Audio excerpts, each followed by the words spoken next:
Amados irmãos, o tema da nossa lição é Paulo e sua dedicação aos vocacionados, mostrando-nos o interesse que Paulo tinha, não somente em ganhar pessoas para Cristo, discipulá-las, mas também quando ele via e enxergava uma vocação na vida de alguém, ele se interessava para que ele pudesse contribuir de alguma forma com aquele irmão, com aquele obreiro que via nele uma vocação.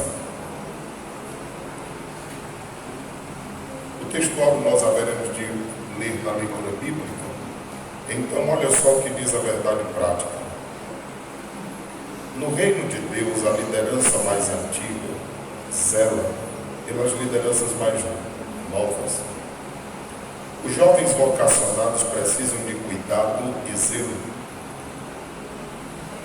Infelizmente, hoje nós vivemos dias onde os sentimentos humanos têm tomado de conta da vida de muitos. E há no nosso meio que não deveria haver invejas, ciúmes, que são sentimentos que não convêm. Na obra de Deus, 1 Coríntios 12, 22, 1 Coríntios 12 e 26, diz que o membro, por mínimo que ele seja, é importante no corpo. E todos eles são necessários no corpo. Mas, infelizmente, há muitas pessoas que não têm consciência a quem servem, do que estão fazendo e o que eles representam. Por causa disto, há muitas lideranças que sentem-se ameaçadas, a ponto de nós sermos vistos como competidores e não como cooperadores. O fato de alguém pregar bem e ensinar bem não quer dizer que esta pessoa tomará o lugar de quem, às vezes, não desenvolve tão bem na pregação ou no ensino. Absolutamente não. A graça de Deus é dada a cada um segundo a medida da fé, para o que for útil à igreja. E cada pessoa no seu devido lugar, a graça de Deus na vida dele ou na vida dela será o suficiente para que essa pessoa seja, pela igreja, considerada, respeitada, sem que alguém seja desrespeitado ou desconsiderado. Mas, infelizmente, nem todos acreditam assim, porque não sabem a quem servem, o que estão fazendo e por que estão fazendo. Se soubessem, não teriam nenhum problema quanto a isso. Conta-se de um pastor maduro que convidou um pastor para auxiliá-lo, e aquele pastor cuidava, o propósito que ele levou para aquela igreja foi para cuidar dos casais, das famílias. E dado algum tempo, aquele pastor, devido ao contato que ele tinha com as famílias, com os casais, chamou muita atenção daquela igreja. E de repente, como toda igreja tem fofoqueiro, não são poucos, um daqueles fofoqueiros foi lá na casa do pastor e disse: olha, pastor, o pastor que o senhor trouxe para lhe ajudar está ali e parte da igreja está lá em volta dele. Aquele pastor maduro, experiente, disse: ele está fazendo só o serviço dele. Eu trouxe ele, foi para isso mesmo. E aí evitou de haver problema, o nome do Senhor continuou sendo glorificado e as famílias edificadas, porque isso não muda absolutamente nada. No livro Missões na Igreja Local, Edson Queiroz diz que bom seria que toda a igreja tivesse 5 pastores e cada um deles exercesse um dom ministerial, que são aqueles listados em Efésios 4, 11 a seguir, que diz que Deus deu à igreja. Observe que Deus não dá a igreja para líderes mas Deus dá líderes para a igreja. Então Deus deu uns para apóstolos, que são aqueles que abrem trabalhos, uns para profetas, são aqueles que pregam a palavra, uns para evangelistas, são aqueles que fazem o trabalho externamente, fora do templo. E Deus também deu pastores e mestres. Observe que todos os outros dons ministeriais, eles são separados por uma vírgula, mas o dom de pastor e de mestre, ele só tem a letra E entre eles, que dá uma ideia de complemento um do outro. Logo, todo pastor deve e precisa ser um mestre, ser um ensinador. É verdade que nem todos pregarão com eloquência, isso é para quem Deus dá, mas seja conversando, caminhando, assentado, em pé, ou ainda que andando, mas que este esteja voltado ao ensino. E o ensino eficaz não é só aquele que nós falamos com os lábios, com a boca, mas aquele que nós vivenciamos e é aprendido por aquilo que nós manifestamos. É isso que nós precisamos guardar em mente. E o textual fala, a verdade prática fala exatamente disso. Vamos à leitura bíblica extensa. Versículo 17 diz: de Mileto mandou a Éfeso chamar os anciãos da igreja. Se você está com a revista corrigida, ela chama anciãos. Se você está com a revista atualizada, ela chama presbíteros. O que nós explicamos segunda-feira, que tanto o presbítero, como o que aparece lá no versículo 28, olhai por vós, por todo o rebanho, sobre que o Espírito Santo nos constituiu bispos. Se presbítero é o versículo 17, aqui no versículo 28 é episcopos, que é o mesmo que Paulo disse o seguinte: quem deseja o episcopado, excelente coisa deseja. Então, biblicamente, foi entendido pela nossa convenção, biblicamente, que bispo, ancião, presbítero e pastor, eles cumprem a mesma função. Daí o motivo de entendermos biblicamente, e olha que é o único estado do Brasil. O pastor Antônio Gilberto, quando esteve aqui, ele parabenizou a igreja, porque quando foi entendido biblicamente isso aqui no Maranhão, aqui no Piauí quiseram fazer a mesma coisa, mas eles expulsaram o pastor presidente, dizendo que ele era ladrão, que era mentira, a fim de que não fosse destituído aqueles que já eram. A igreja não destitui, elas não tiram daqueles que já são presbíteros. E aqueles que chegam aqui como presbíteros, nós até respeitamos e consideramos. Todavia, nós não apresentamos por biblicamente não haver. O pastor Nestor Henrique Mesquita, o presidente da igreja em Teresina por muitos anos, ele disse nunca ter apresentado um presbítero por não achar apoio na Bíblia Sagrada. O que é que nós entendemos pela Bíblia? Se alguém serve bem como diácono, esse é vocacionado e chamado, ele é inserido logo no ministério como ministro do Evangelho, antes não tendo nem presbítero, porque a mesma figura que o presbítero fazia, o bispo, o ancião, é a mesma que o pastor exerce. É só por isso. Não é que acabou com o presbitério, é porque a cada dia que se passa, a compreensão da Bíblia Sagrada, ela é maior para todos nós. Logo, se compreendeu dessa forma. Os irmãos entendem isso? Tem alguma pergunta? Versículo de número 19, olha só como Paulo servia. Servindo ao Senhor, o que é importante.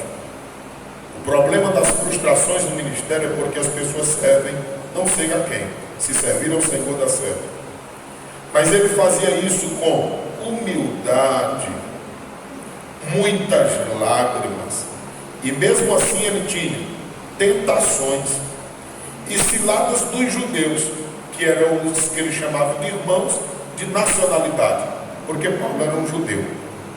20. Como nada que útil seja, deixei de vos anunciar, ensinar. Observe que anunciar está diferente de ensinar, porque anunciar certamente estava voltado à pregação. Ensinar a uma forma sistemática de repassar a palavra de Deus, tanto publicamente, porque publicamente se refere a anunciar, a pregar, como pelas casas, que se refere a ensinar. Versículo 21, testificando tanto aos judeus como aos gregos. Judeus, o povo que o evangelho veio para eles; gregos, os gentios. A conversão a Deus, a fé em nosso Senhor Jesus Cristo. Versículo 22 diz: e agora, eis que, ligado pelo Espírito. Certamente esse versículo fala que Paulo estava constrangido em seu espírito pelo Espírito de Deus. Observe que Espírito aparece com a letra minúscula, e no versículo 23 ele diz: senão que o Espírito Santo de cidade em cidade me revela. Então aqui é o Espírito de Deus, no versículo 23, que constrange o Espírito do próprio apóstolo, versículo 22, a que pregasse o Evangelho, a que anunciasse as verdades do Senhor, nosso Deus. E ele diz que me esperam prisões e tribulações. Você acha que no nosso tempo alguém chegando aqui falando no nome de Deus, que nos espera prisões e tribulações, o que a gente diria? Repreenda em nome de Jesus. Sangue de Jesus tem poder. Eu não recebo essa profecia, porque as pessoas passaram a entender que profecia é só coisa boa. Mas Paulo está dizendo que ele servia a Deus humildemente, com lágrimas, ensinando e pregando. E a compreensão que o Espírito de Deus lhe dava era que lhe aguardavam prisões e perseguições. E olha que ele já estava em tribulação e em ciladas postas pelos judeus. Mas o homem que é chamado, é vocacionado, nada o faz parar, irmãos. Desde que cheguei aqui, há líderes de congregação que todos os meses ele diz assim: eu acho que eu vou deixar a obra. Eu fico pensando, será que a vocação, uma pessoa dessa, será que é um chamado? Porque Jesus disse assim: eu vou enviar você no meio de cobra, de lobo, de bicho. Então a lógica seria: quanto mais cobra aparecesse, mais lobo aparecesse, mais a gente tivesse convicção que a gente está no lugar que Deus quer que a gente esteja. Então, se toda cobra que aparecer, todo lobo que aparecer, a gente quiser correr porque acha que já está na hora de ir embora, aí como é que a gente vai fazer a obra? O Senhor fala com Ezequiel e diz: olha, tu vai ser levado no meio de escorpiões, de cara dura. Agora eu vou fazer assim, eu vou te dar um rosto de pederneira, uma rocha dura que havia naqueles dias, que quando batiam com ferro nela saía fogo. A expressão que Ezequiel está dizendo é que homem e mulher de Deus, quando mais bate nele, mais sai fogo. A mesma coisa ele disse para o profeta Isaías. Porém, hoje as pessoas compreendem diferente, não sabemos porquê, mas é por não olhar a Bíblia Sagrada. Versículo 24: em nada tenho a minha vida por preciosa, contanto que cumpra. O serviço de Paulo estava em cumprir, mas não era se reclamando, era com alegria. A minha carreira, o ministério que recebi do Senhor, quando a gente tem essa convicção de quem recebeu o ministério, as coisas são diferentes, para dar testemunho do Evangelho da graça de Deus. 25: sei que todos vós, por quem passei pregando o reino de Deus, não vereis mais meu rosto. Paulo não era como os crentes da atualidade, que tem medo da morte, Não pode nem espirrar que acha que já vai morrer. Paulo não. Ele tinha certeza que a trajetória que ele estava seguindo era para encontrar com a morte. Porque é depois dessa viagem que ele irá a Roma, onde ficaria preso e lá mesmo seria decapitado. E ele tinha certeza disso. De tal forma que ele se despede dizendo que tinha certeza que os irmãos não veriam mais o rosto dele aqui na terra, porque no céu nós veremos a Paulo, disso nós não temos dúvida. Versículo 26 diz: portanto, no dia de hoje eu vos protejo, estou limpo do sangue de todos. Às vezes alguém não entende por que nós somos tão veementos, e há pessoas que têm medo da gente por causa da clareza com que pregamos. Agora, sempre digo, quando pregamos, nós pregamos querendo evitar os erros. Agora, quando os erros acontecem, nós ouvimos as pessoas querendo sarar e curar as feridas daqueles que erraram. São coisas totalmente diferentes. Mas as pessoas misturam as coisas.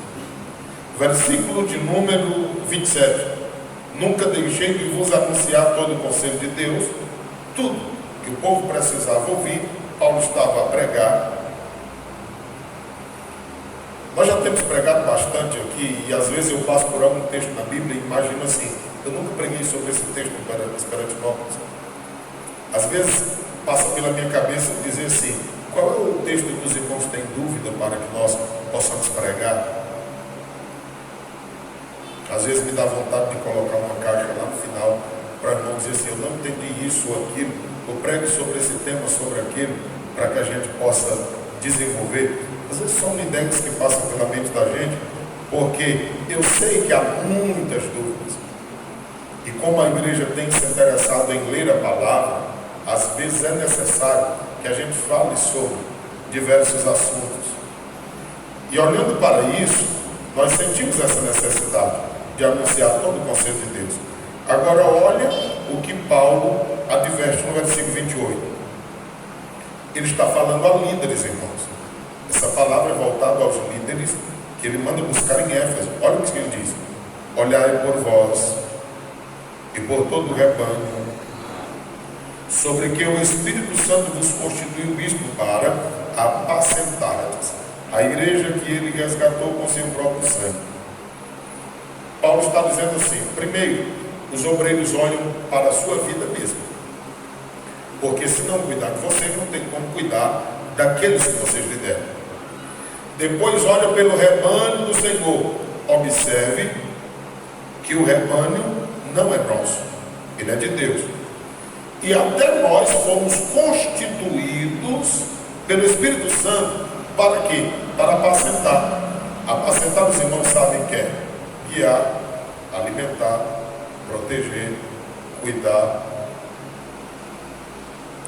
E o texto sagrado diz o seguinte: essa constituição é dada pelo próprio Senhor, através do seu Espírito, porque ele comprou a igreja com o seu sangue. Agora olha a outra advertência do apóstolo, versículo 29. A consciência de que ele tem das coisas que aconteceriam. Porque eu sei isto, que depois da minha partida, olha essa palavra, entrarão. Quem é que entra? É quem está fora. Quem está dentro não tem mais como entrar. É quem está fora que entra. Paulo está dizendo que quando ele partisse, viriam pessoas que não estavam na igreja e adentrariam na igreja. O que é que eles iam fazer? Entrarão no meio de vós lobos, cruéis, que não perdoarão o rebanho. Agora olha o que ele diz no versículo de número 30. E que dentre vós mesmos, agora eram pessoas que estavam dentro da igreja, que ainda não haviam nascido de novo. Aí Paulo diz: dentre vocês terão os que se revelarão. Teriam os que viriam de fora para dentro, mas tinham uns lá dentro que só estavam camuflados, que eles se revelariam quando tivesse oportunidade. E ele diz: se levantarão homens que falarão coisas perversas para atraírem os discípulos após si. Irmãos, tenha muito cuidado com o que você ouve em redes sociais, com o que você ouve por falsos mestres,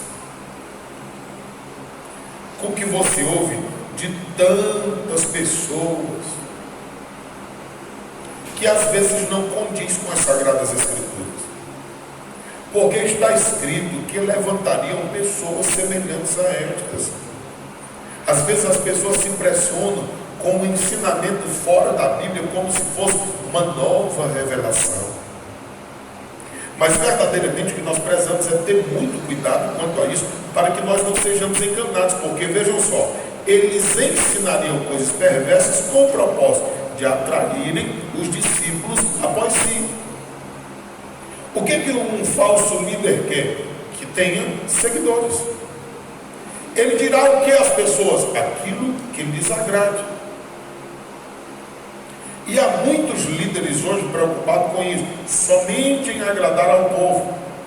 Paulo já disse há muito que, se ele agradasse ao povo, não agradaria a Deus. E certamente quando ele estivesse agradando a Deus, não agradaria ao povo. Então é uma decisão que todo líder precisa, deve e tem que tomar.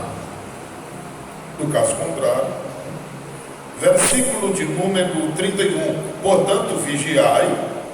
Vigilância é algo pertinente a todos nós que servimos a Cristo. Lembrando-vos de que, durante 3 anos, o costume de Paulo era que sempre quando chegava em um local, ali ele permanecia até que tivesse alguém maduro o suficiente para dar continuidade ao trabalho que ele havia iniciado. Por isso, ele ficou ali 3 anos. Não cessei, nem noite e nem dia, de admoestar, e eu fazia isso com lágrimas a cada um de vós. Sem exceção, sem distinção, todos quanto precisavam, lá estava Paulo, para ensinar-lhes. Versículo de número 32. Agora, pois, irmãos, encomendo-vos a Deus. Paulo já tinha feito a parte dele, agora ele diz, a única coisa que eu posso entregar vocês na mão de Deus.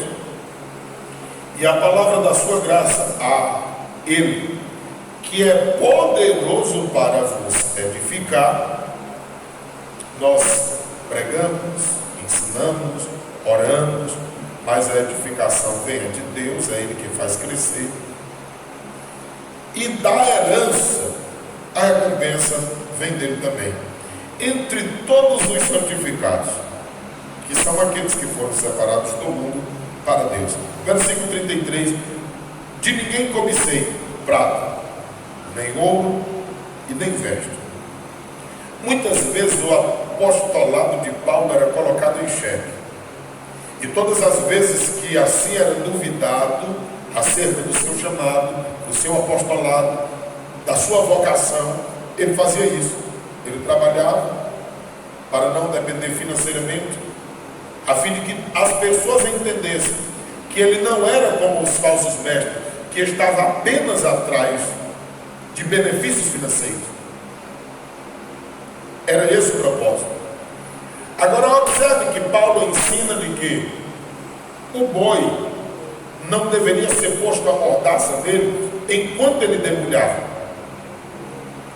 Porque o boi naqueles dias puxava a roda e ele estava trilhando o grão. E às vezes ele parava um pouco e se alimentava, porque ele estava trabalhando, estava gastando energia. E tinha gente que era tão miserável que colocava uma mordaça na boca do boi para que ele não pudesse comer enquanto estava trabalhando, porque ele queria que ele produzisse e não parasse, porque o pouco que ele parasse para se alimentar, o dono do grão estaria tendo prejuízo. Era esse o pensamento que eles tinham. Irmãos, olhando para isso, a gente fica pensando, será que na correria, no acúmulo de conhecimento que hoje está no mundo, será que um líder que se ocupe manhã, tarde e noite, e eu conheço alguns assim, eles dão conta de uma igreja. Imagine uma igreja do tamanho de Esperantinópolis. Tem 2 pastores que são mantidos diretamente pela igreja, alguns missionários. E esses dias que nós passamos ali em Teresina, só uma semana, é uma luta. Porque um crente quer um culto, mas ele quer que um pastor esteja. O outro também quer oferecer um culto em ação de graça, o outro quer um casamento. Enfim, às vezes acarreta-se a ponto de não ter como. Há pessoas que desde julho querem um culto, mas eles querem um sábado, e até agora não foi possível. Tem uma pessoa aqui na Valdir Souza que desde setembro que me admira, e essa semana foi a última vez, mas ela quer que o culto seja no sábado, muito difícil de encontrar. Agora imagine se a gente tivesse outras ocupações. Então é muito difícil disso dar certo.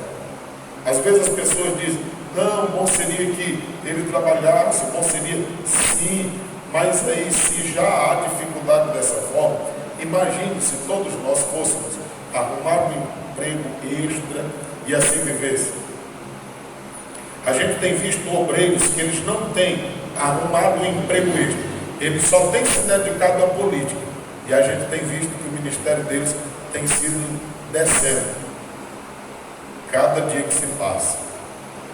Então, são coisas que a gente precisa. Quando Paulo fazia isso, é porque o seu apostolado estava sendo posto em xeque, em dúvida, e ele agia de uma forma que fosse assim, melhor compreendido, que ele não estava atrás de bens financeiros do povo, o que faziam os falsos líderes naqueles dias. Olhe para a introdução da nossa lição. Nós vamos estudar sobre o grande legado do apóstolo Paulo para os obreiros da atualidade, sua maneira de ensinar os novos vocacionados, seu legado de doutrina para os novos obreiros, seus apelos aos líderes para cuidar do rebanho de Deus. Temos muito que aprender com a vida e ministério do apóstolo dos gentios, que o Espírito Santo fale aos nossos corações. Primeiro ponto e o primeiro subtópico. Em Antioquia foi o lugar de desenvolvimento vocacional do apóstolo Paulo. Em Éfeso, o apóstolo permaneceu mais tempo e por isso dali surgiu um local estratégico para formar novos discípulos. Assim, preparar os seus colaboradores vocacionados para atuar nas igrejas da Ásia. Era uma tarefa importante, pois o ministério de Paulo já estava mais independente dos apóstolos de Jerusalém. Embora não perdesse a comunhão com a igreja-mãe, logo, sem uma boa preparação dos novos líderes, a obra de Deus não pode ser feita com eficácia. É preciso cuidar das novas vocações. Sem uma boa preparação dos novos líderes, a obra de Deus não pode ser feita com eficácia. É preciso cuidar das novas vocações. Irmãos, quando nós chegamos aqui, a nossa primeira iniciativa foi trazer um curso teológico. A primeira aula tinha 63 pessoas, a segunda aula tinha 55 pessoas, a terceira aula tinha 48 pessoas, a segunda,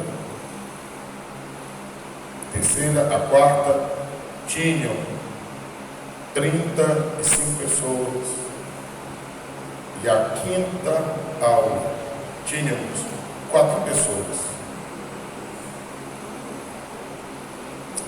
Entendemos que a igreja, ainda os obreiros não estavam entendendo o que era a responsabilidade de dever. Hoje, quase 6 anos depois, um obreiro me chama e diz assim: o que vamos fazer? Qual é a proposta proposta que nós temos de futuro. Os homens só pensam na letra. Olha a expressão, os homens só pensam nas letras. Irmãos, não é os homens. Observa Moisés, ele passou 40 anos no Egito aprendendo toda a ciência do Egito. Com 40 anos Deus leva ele para o deserto e ele passa 40 anos com ovelhas, aprendendo sobre rebanho, porque ele ia cuidar de gente. Com 80 anos Deus o chama, Êxodo 4:12, aí Deus diz assim, vem aqui que eu vou te ensinar. Com 80 anos Deus chama Moisés para ensinar. E ele passa 40 anos à frente do povo. E depois passa o cajado para Josué. E assim segue. E nós achamos assim, o ministério é assim, nada deu certo, então o ministério dá certo. Não, irmãos, não funciona assim. Ministério é assim, quando todas as portas estão abertas e você só consegue enxergar, se satisfazer, estar feliz cumprindo o ministério. Muito especialmente quando há outras portas muito mais promissoras e você ainda só consegue ver você fazendo aquilo que Deus quer que você faça. Mas as pessoas não compreendem isso. Aí quase 6 anos depois nós recebemos um questionamento como esse. A resposta é, Jesus ainda não veio, está em tempo, estude. Os irmãos não têm ideia da quantidade de coisas que surgem todos os dias. Falsos ensinos, heresias, até mesmo no nosso meio, há pessoas que procuram segmentos estranhos. Com esses tempos de pandemia, as pessoas começaram a frequentar aulas, cultos online e seguir pessoas profanas, hereges. E eles não se apercebem disso. E olha só, a Bíblia tem mais textos comprovando que haverá apostasia no fim dos tempos do que qualquer outra coisa. Isso não me espanta, isso não me ameaça. Agora há uma tristeza no coração, porque todos os dias nós nos dedicamos para mostrar, para pregar, para ensinar. E de repente, as pessoas não querem, as pessoas acham que é muito fácil, é muito simples, mas não é assim como a gente pensa. Às vezes as pessoas nos ouvem falar, aí dizem assim, olha, mas ele tem uma facilidade de falar, parece que está na casa dele, só que isso custa muito caro.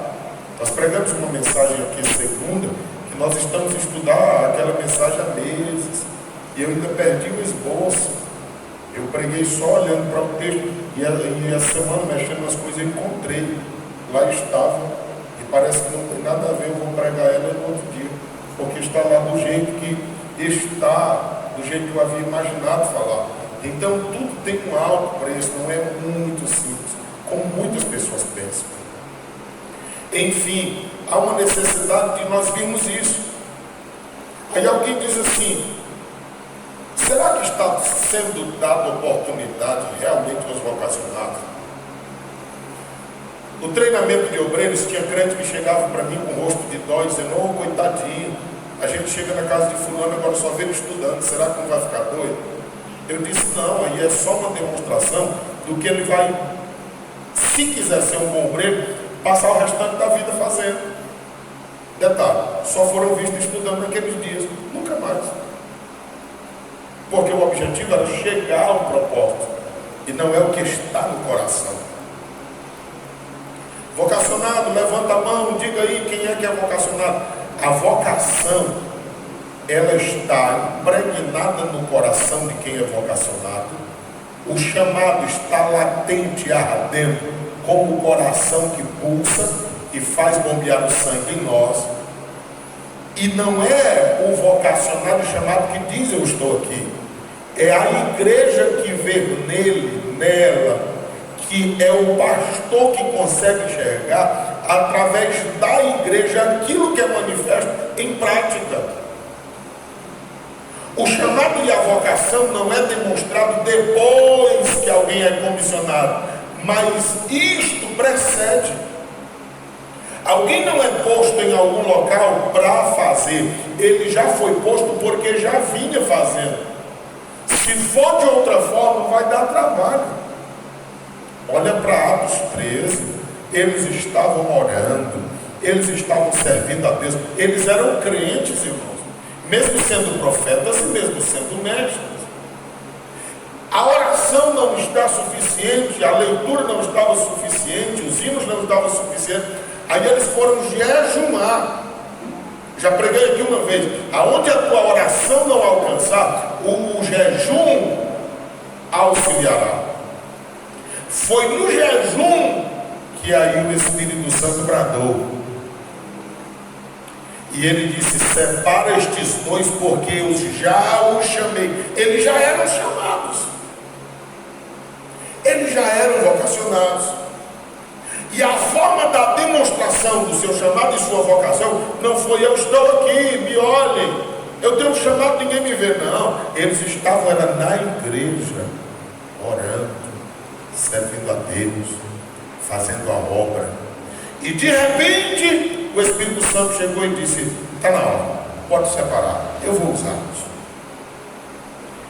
Os dois são separados, os outros três ficam, mas eles não se sentem menos, até porque aqueles que foram enviados precisavam de um apoio para que aqueles pudessem ser sustentados. Então, quando a gente olha pela perspectiva bíblica, as coisas são muito diferentes. Eu tenho uma vocação enorme. Você é vocacionado para fazer o quê? Para fazer isto. Mas eu só vou na igreja se for para fazer isto. Não existe vocação, é mentira. Irmãos, antes de fazermos a obra de Deus, nós precisamos amar a Deus.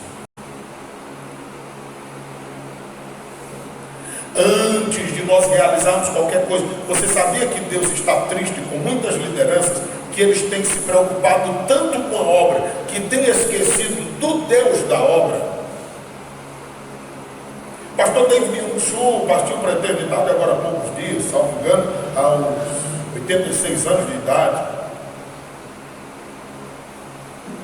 Eles publicam cerca de 2 milhões de jornais escritos mensalmente.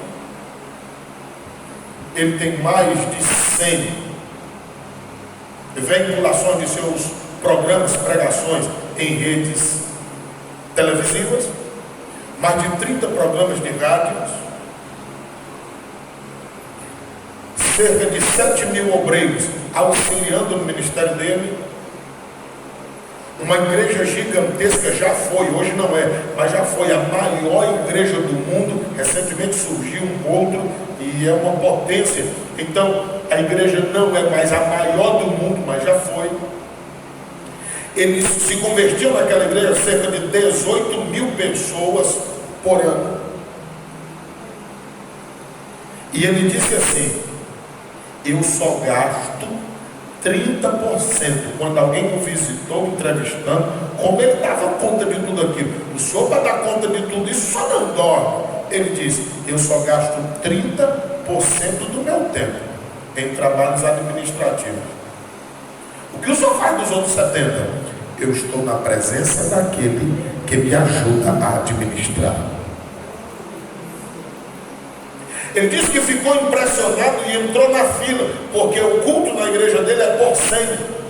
Eles entregam as senhas do primeiro culto, do segundo culto, e ele disse que entrou na fila, a fila muito grande, as pessoas lá, o sol causticante, e as pessoas esperando para receber uma senha do culto que teria no próximo momento. Ele entrou na fila e disse: meu Deus, o que é isso?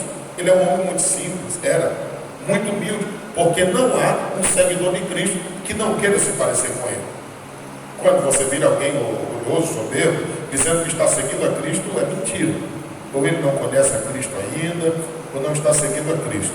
Porque toda vez que Deus vê um soberbo, um orgulhoso, ele lembra de Lúcifer, que queria um trono acima do de Deus, colocar-se acima de Deus, reinar acima de Deus. E ele está na fila e diz: o que faz vocês estarem nesta fila aqui? Como a igreja é muito grande, as pessoas não enxergam à distância. A mulher disse assim: fica aqui na fila e recebe uma senha, que tu vai já ouvir meu pastor pregar. E depois que tu ouvir ele pregar, tu me diz por que a gente fica nessa fila enfrentando esse sol. Alguém diz isso é idolatria? Não, irmão. As multidões afluíam para ouvir a Jesus Cristo de Nazaré. O próprio Jesus, sem ciúmes e inveja alguma, ele diz: vocês farão as mesmas obras que eu faço, e maiores ainda. Há poucos dias um irmão da igreja disse assim: a minha família me chamou para orar por eles. E eu disse: interessante, vocês acham que só vai fazer obras maiores do que a de Cristo quando fizer um morto ressuscitar com 5 dias, porque Jesus fez um de 4 dias ressuscitar.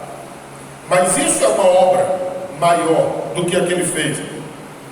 Ele abriu os olhos e disse: por que é maior?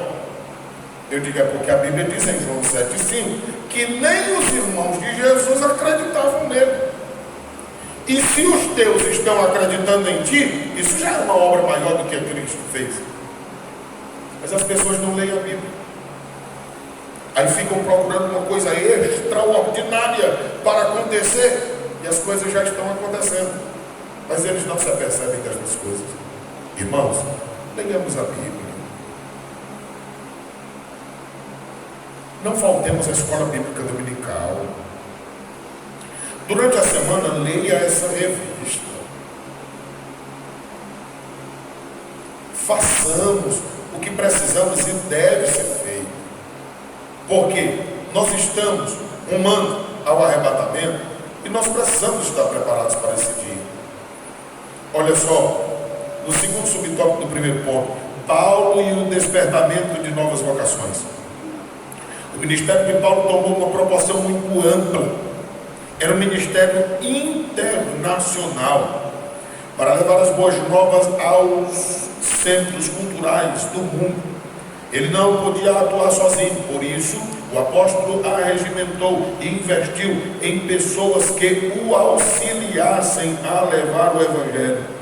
Podemos citar nomes como os de Timóteo, Sópatro, Segundo, Trófimo, Tíquico, Tito, Aristarco, Filemon, Gaio e tantos outros.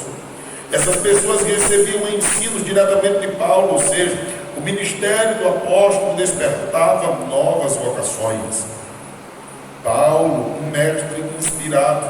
O apóstolo Paulo aproveitou a boa vontade de seus filhos na fé para aprendizado no evangelho. Nesse sentido, ele tornou-se um mestre inspirado para os que o ouviam. O apóstolo recebera revelações do próprio Senhor.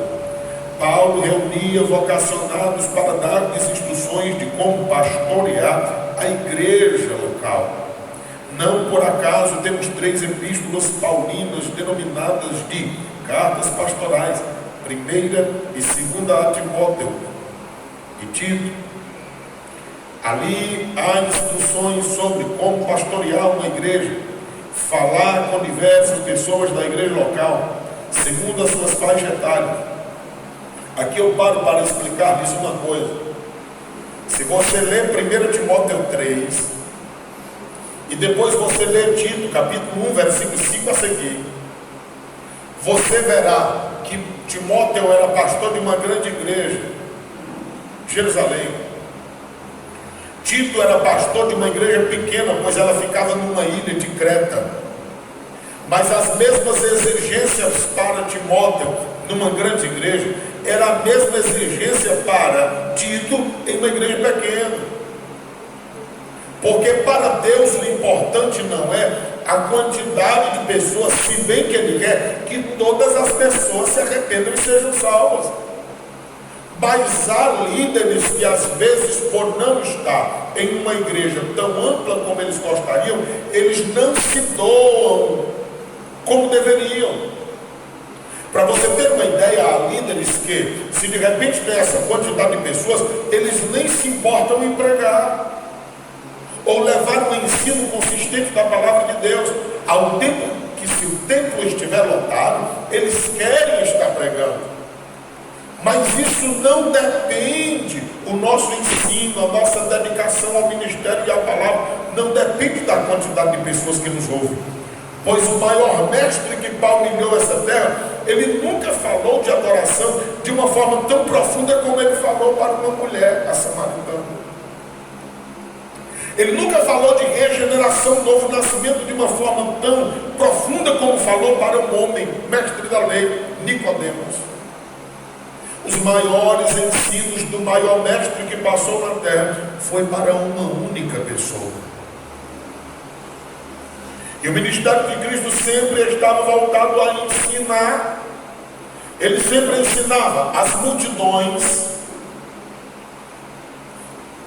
Depois ele se voltava para os discípulos. Depois ele estava em particular com os apóstolos. E depois ele se voltava para os três, aqueles que estavam mais próximos dele. A sua vida foi uma vida intensa de ensino. E observe uma coisa, foi a lição passada. Todo apóstolo precisa ser um discípulo. Mas nem todo discípulo já é ou será um apóstolo. Não é doutrina bíblica, mas ao lermos a palavra de Deus, nós vemos que eles foram enviados discípulos. E fazendo o trabalho, voltaram e foram chamados de apóstolos. Não é doutrina bíblica, mas a gente consegue ver nas Sagradas Escrituras, de uma forma muito clara, o que eu estou lhes dizendo nesta manhã. É só olhar Lucas 9:1, diz: e convocando os seus 12 discípulos. O versículo de número 10 diz: e regressando os apóstolos. Olhando para o texto sagrado, nós vemos que ali a instrução, como pastorear a igreja, falar diversas pessoas da igreja local, segundo as suas faixas etárias, a constituição, a preparação de novos líderes era um cuidado constante do apóstolo. E esse deve ser o nosso cuidado também, pois a estabilidade ministerial da igreja local depende disso. Irmãos, se os novos obreiros forem imaturos, não estiverem arraigados na palavra, certamente nós poderemos ter dias difíceis. Daí a necessidade de nós sempre estarmos incentivando. Frequente a escola bíblica dominical, frequente os cultos de doutrina. Recentemente foram enviadas 7 pessoas para um curso, para um congresso de missões no nosso estado. Segunda-feira eu vou falar ao pastor, já falei, e nós estaremos falando acerca de um curso básico, médio e até bacharel em teologia aqui em Lago da Pedra, que está iniciando. E se a gente conseguir um bom número para enviarmos, certamente será até melhor para nós, no sentido de diminuir talvez a quantidade da parcela. O médio, para quem já fez o básico, 14 meses. O básico, que já está dizendo para quem vai iniciar, 21 meses. Irmãos, bom seria que toda a igreja, o meu sonho, o meu desejo é que toda a igreja dissesse assim: eu quero fazer esse curso de teologia. E a gente se reunir aqui todas as segundas ou quartas-feiras, sei lá, e a gente ministrar um curso básico em teologia para toda a igreja. Isso é um sonho. Mas a gente vê nas mínimas coisas que é um negócio quase impossível. Um conjunto desse aqui, são poucas irmãs, é dado um portfólio aí, para colocar os hinos. Quem é que traz ele para um ensaio? Ninguém. Quem é que traz para o culto? Ninguém. Aí todo dia fica aquele negócio daquele papel, qual coisa feia aquele negócio. Ai. Imagine se a gente tiver um livro para trazer.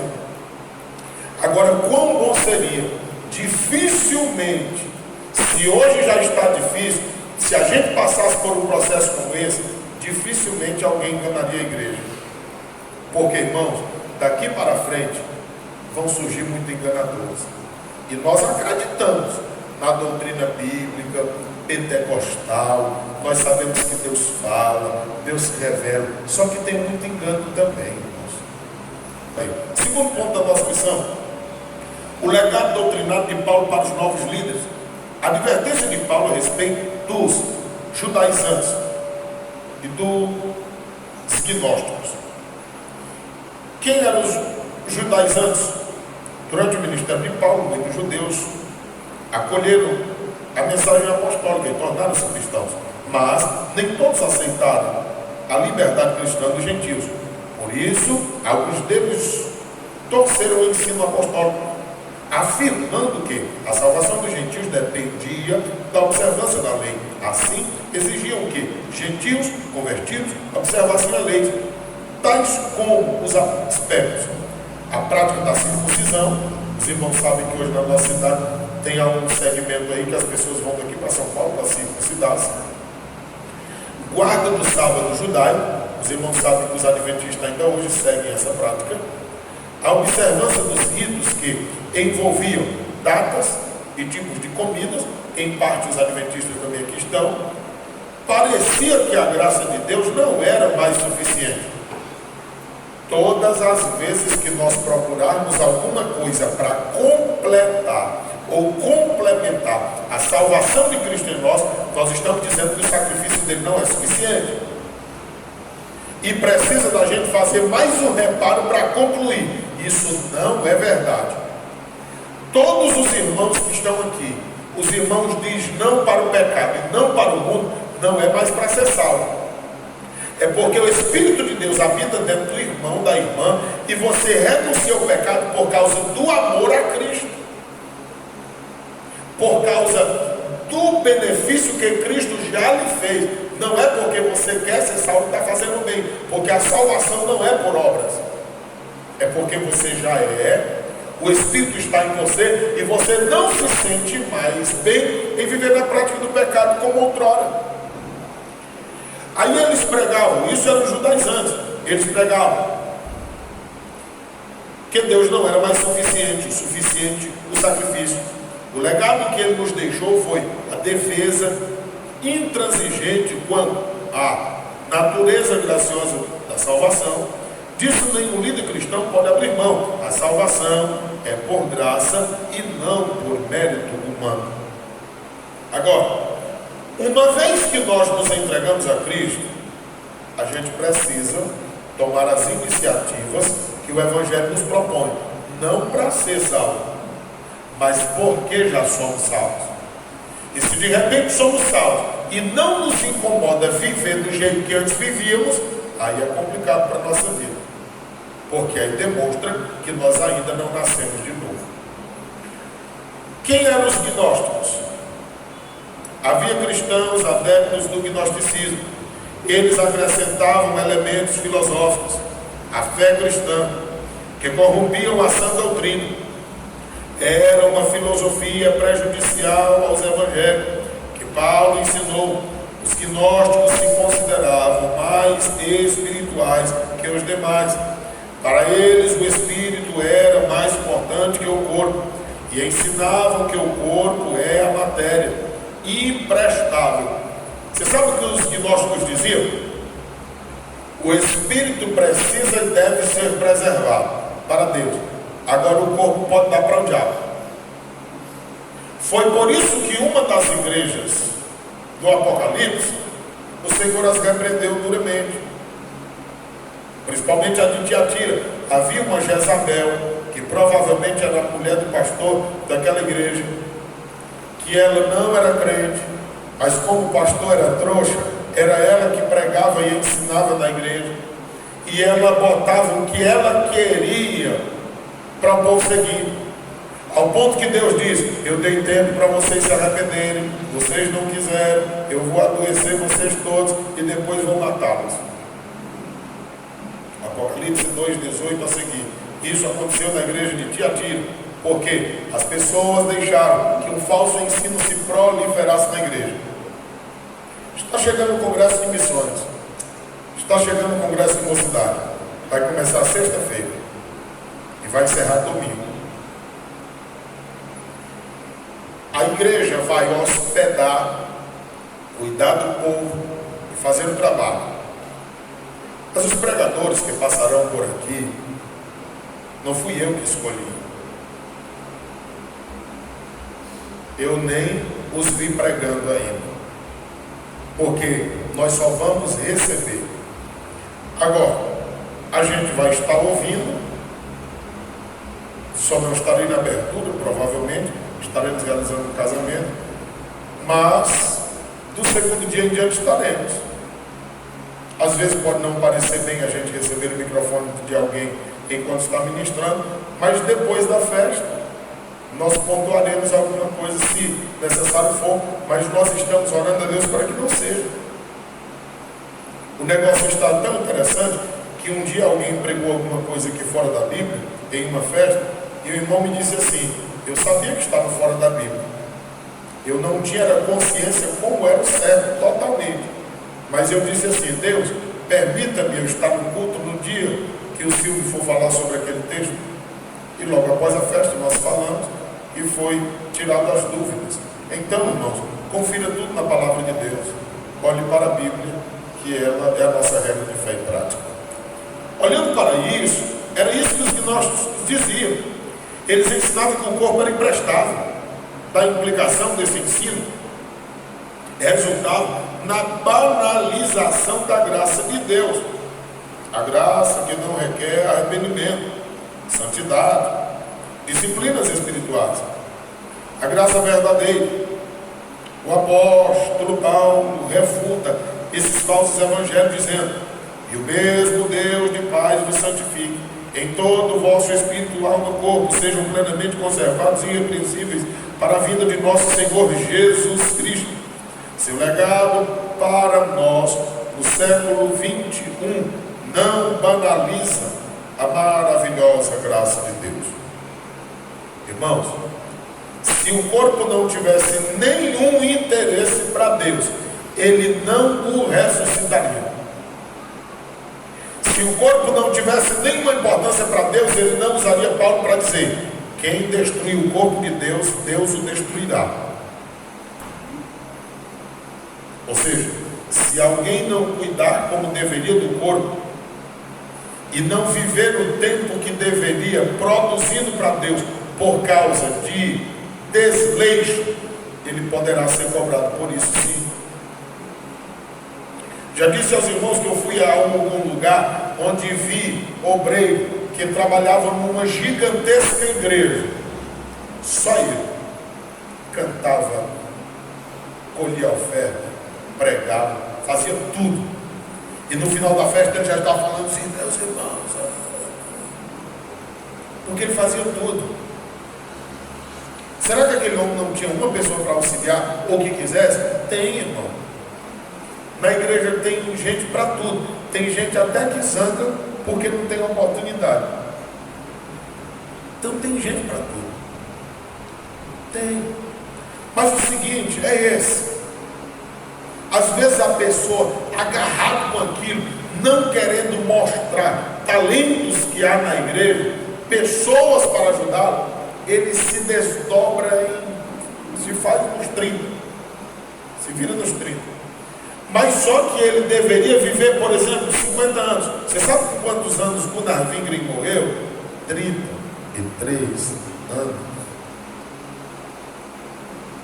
Era um menino. Será que se não houvesse as perseguições, batismo de pessoas às 2 horas da madrugada, em rios gélidos, andando de madrugada para chegar no próximo povoado a tempo, desviando por caminhos, encontrando com serpentes Diário do Pioneiro diz que andando na Amazônia ele conseguiu encontrar uma cobra de 35 metros, naquele dia era neném, encontrar isso. Então são coisas loucas que aconteciam, mas por causa da necessidade daqueles dias ele fazia aquilo. Mas hoje, com tanta gente boa na igreja, tanta gente que poderia ser utilizada na obra, de repente a pessoa fazer isso não é justo. Porque há pessoas capazes para isso, que podem desenvolver, e essas pessoas precisam ser experimentadas no trabalho. O compromisso de Paulo com o Senhor não se preocupava apenas em lidar com os falsos ensinos, que deturpavam a fé cristã. Ele preocupava-se em viver de maneira coerente com o que ele ensinava. Por isso a sua vida era sem ostentação. Desejava refletir a humildade de Cristo. Em sua despedida dos obreiros de Éfeso, o apóstolo procurou deixar um testemunho de amor ao Senhor, amor à sua igreja. Nesse sentido, aprendemos com Paulo que não podemos pensar numa coisa, desejar e executar outra. Agir assim é viver numa profunda incoerência e confusão espiritual. É preciso pregar os ensinos de Cristo e refleti-los tanto na vida privada quanto na vida pública. Irmãos, às vezes me dá uma dor no coração só em saber que algum dia nós poderemos sair daqui. Eu sei que nem todo mundo pode não gostar da gente. Eu sei que pode ter gente já apressada para que a gente saia daqui. Mas a dor do meu coração qual é? É porque eu ando por aí. E eu fico pensando assim, a gente se esforça para ler a Bíblia, para pregar a Bíblia para os irmãos. Nesses 6 anos que nós estamos aqui, já ganhamos 17 Bíblias.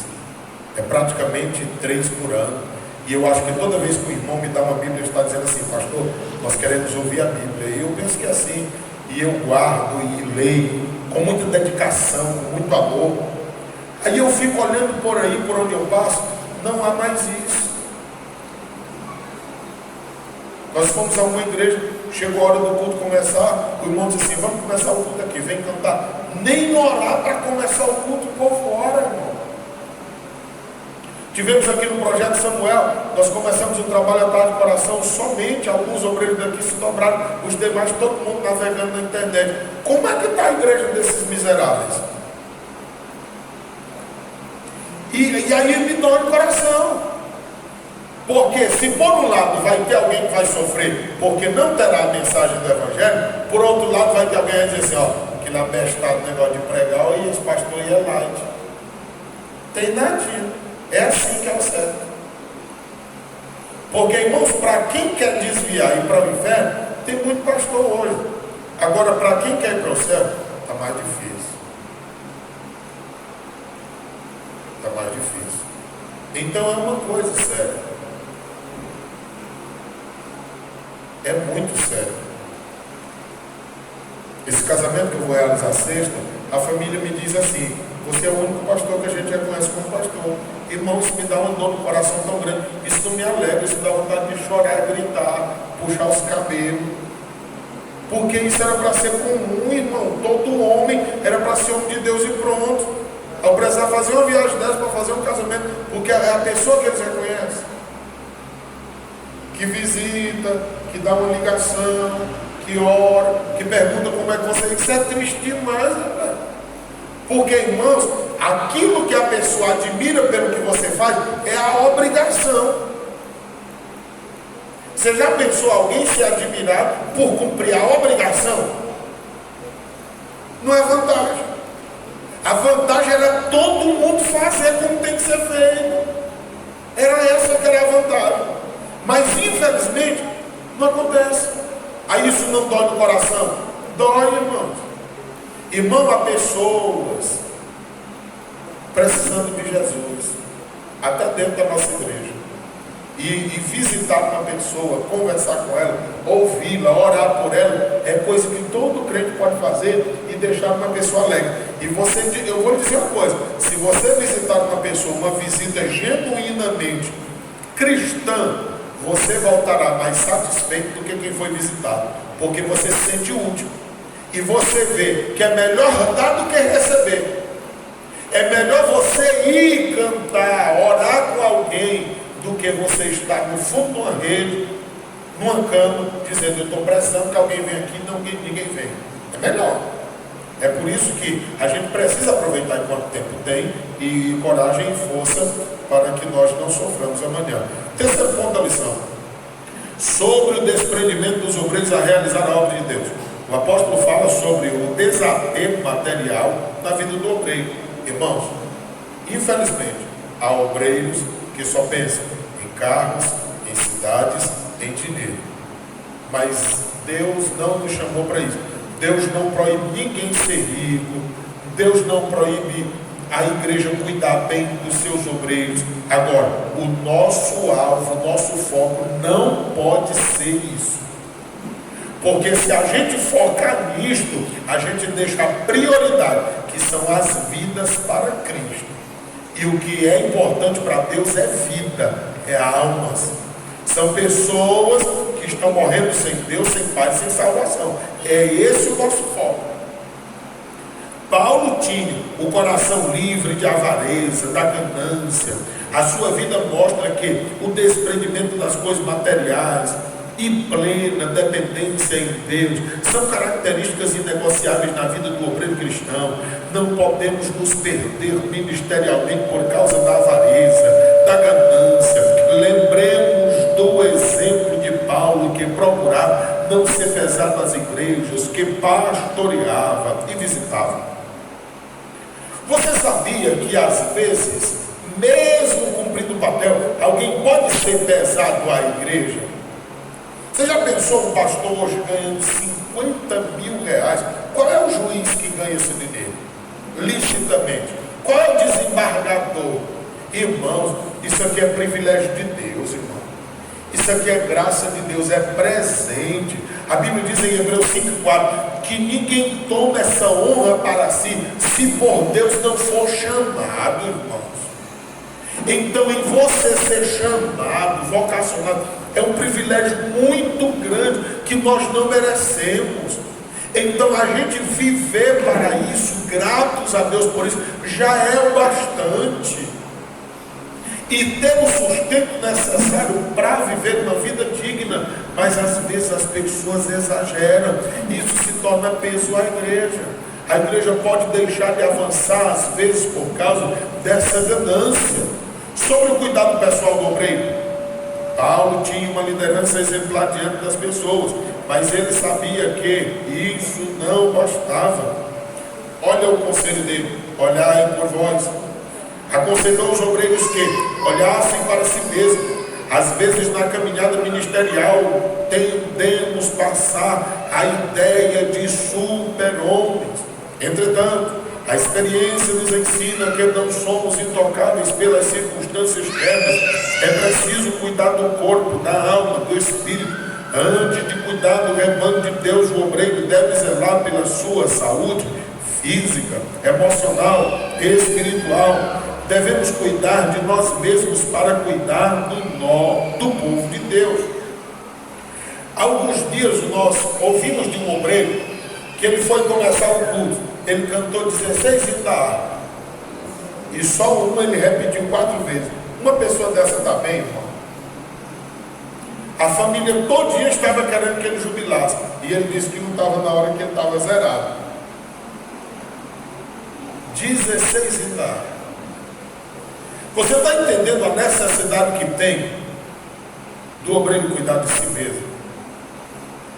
Irmãos, o trabalho ministerial, ele é cansativo. Agora, ele é honroso. Ele é maravilhoso, uma vez que é feito de coração. Às vezes o irmão lê um versículo e não entende, aí bota a Bíblia para ler. A gente lê um e não entende, e a gente fica de 6 da manhã até meia-noite querendo entender aquele versículo que o irmão não entendeu e deixou a Bíblia para lá, para que a gente possa explicar, mostrar o real significado e entendimento para que nós possamos viver. E às vezes depois a pessoa nem valoriza. Às vezes a gente está pregando, o irmão está conversando, o outro está mascando chiclete, o outro está mexendo no celular. Isso é desvalorizado. Olhando para isso, Paulo olha a vida dele sobre a ameaça de lobos cruéis no rebanho de Deus. Lobos cruéis se refere aos falsos mestres, que incudiam doutrinas estranhas na mente dos incautos. Esses lobos eram predadores espirituais do rebanho de Deus, destituídos de misericórdia e amor. Nesse sentido, o apóstolo convoca os obreiros a terem um compromisso de cuidar de cada ovelha do rebanho, ensinando e protegendo-a. Portanto, estejamos atentos contra os predadores que atacam o rebanho do Senhor. Precisam desempenhar com fidelidade o nosso papel de guardiões, protetores do rebanho de Deus. Conclusão: a vida do apóstolo Paulo deixa um grande legado para os obreiros da atualidade.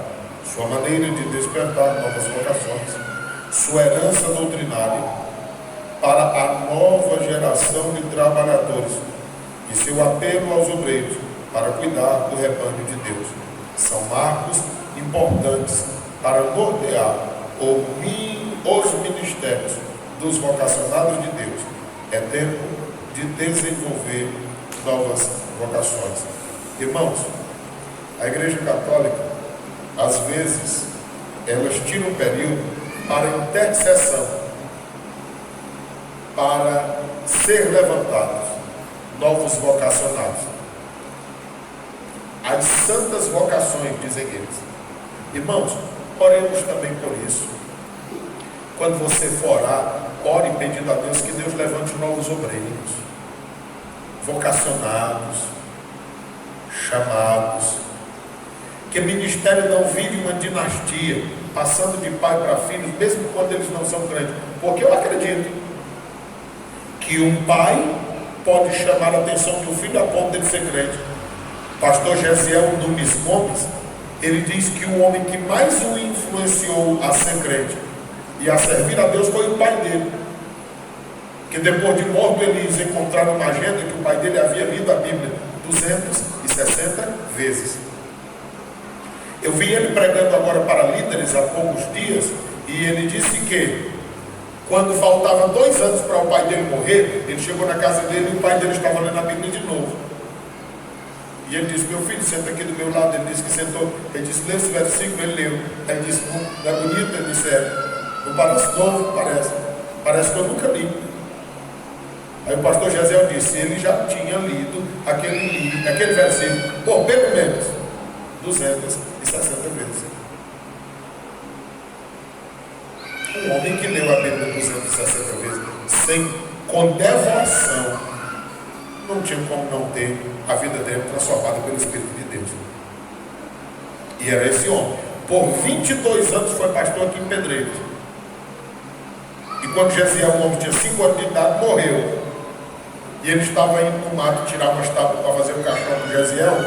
Quando o irmão lá na roça disse: ei, pastor Francisco, o senhor vai para onde? Ele, com os olhos em lágrimas, levantou a cabeça e disse que estava indo tirar as tábuas para fazer um caixão para o filho dele, tinha morrido. O irmão foi tomado em línguas e o repreendeu, dizendo: homem, porventura Deus é homem para que minta, e filho do homem para que se arrependa?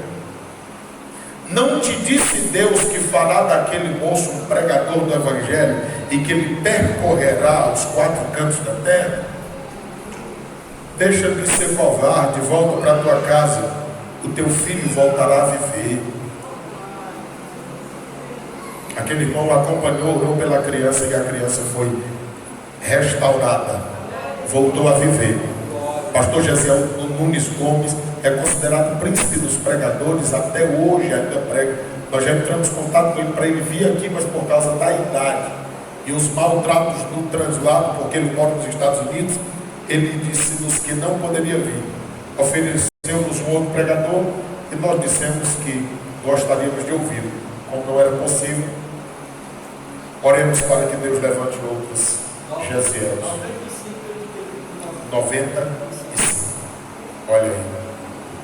Vamos ficar em pé.